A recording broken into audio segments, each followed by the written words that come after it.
Hello, it's Gordon here, and this Facebook Live I've called Controlling the Whole Universe. You can't end a video. Well, hang on, just a minute. What am I talking about? Well, tonight is a super blood moon in, well, not in the UK, obviously the moon is everywhere, but it's visible tonight in the UK and it's a clear sky. So I may well go out and see if I can take some pictures. There's a full lunar eclipse going on tonight. And I did take some pictures of one back in September 2015. And they weren't the greatest pictures because to take a really decent picture of the moon, you've got to have really decent photo equipment, which I haven't got. So I might go out and see if I can take some pictures tonight. But when I took some pictures back in September 2015, I made one of my quote images saying, "You can't control the whole universe, you really can't, stop trying." And it's a point that's valid. It was valid then and it's valid today. So with the super blood moon lunar eclipse tonight, seems as good a time as any to do the point again in this video. Because when you're out, not just watching it on Facebook or looking at pictures, when you're actually out seeing it for yourself, you get an idea of the perspective, the size of the moon orbiting around the Earth, the size of the planet, which is orbiting around the sun, which is massive. So the moon compared to the Earth, small. The Earth compared to the sun, tiny. But the sun is one star in a galaxy. So the sun, relative to the galaxy, tiny. But the galaxy is one galaxy in the universe. So the galaxy in size, relative to the universe, tiny. So if we then come all the way back again from the universe to the galaxy, to the solar system, to the Earth, to the moon, you think of all the sizes, and then how big are we in all of that? Minuscule. So to think that we could control the whole universe is clearly ludicrous, isn't it? Nonsensical, bizarre. But we do though, don't we? We do think that we can control the whole universe. So why do we do it? Well, the key point is, and the key difference is between controlling the universe and controlling our universe. Because each of us has got our universe where we're at the centre of it. I've got my universe and you watching, you've got your universe. And we do try and control our universe. But just the same as we can't control the universe, the problems when trying to control our universe can be quite many actually, because if we think about trying to control everything, we're trying to control other people, aren't we?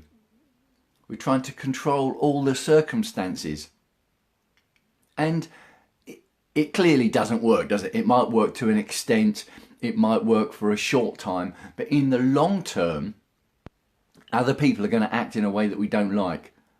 Circumstances are going to change in a way that we don't like. Basically, life is going to do things to us and bring things to us that we might not like and enjoy.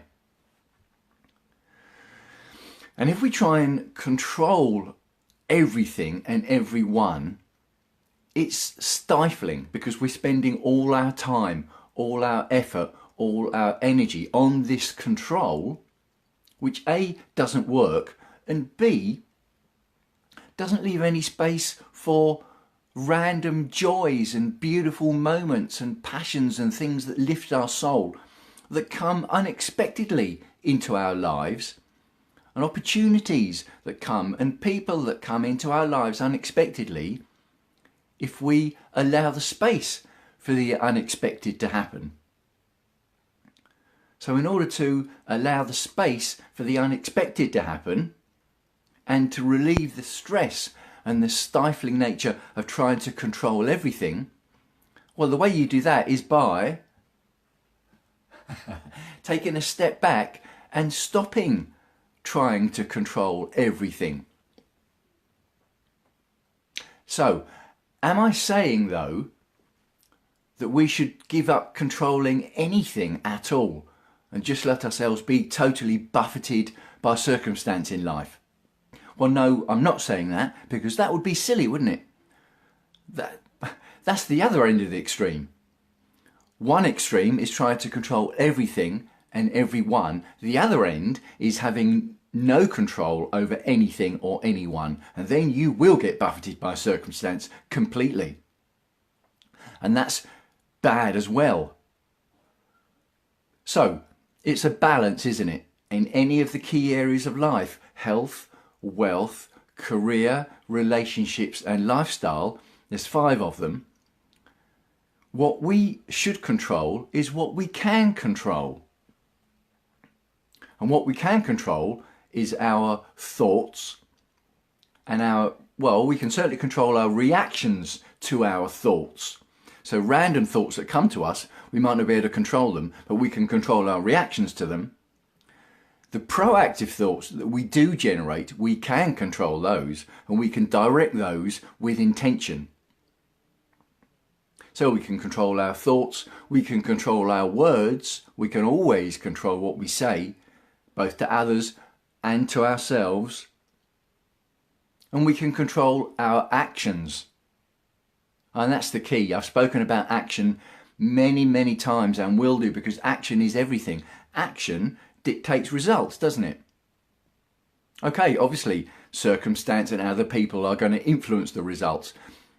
But once we bring that intention and the goal achievement formula to the process, to our thoughts, to our words, to our actions, we're going to then start to direct and control the results way more than if we're A, try and control nothing and being buffeted by circumstance, or B, spending all our effort, time and thoughts and actions trying to control others, trying to control the whole universe, which doesn't work. So, in those key areas of your life, health, wealth, career, relationships, lifestyle, could it be that you're spending, and I've done this by the way, that you're spending too much time trying to control the universe, trying to control everyone else and everything else, whereas in fact, you should be controlling your universe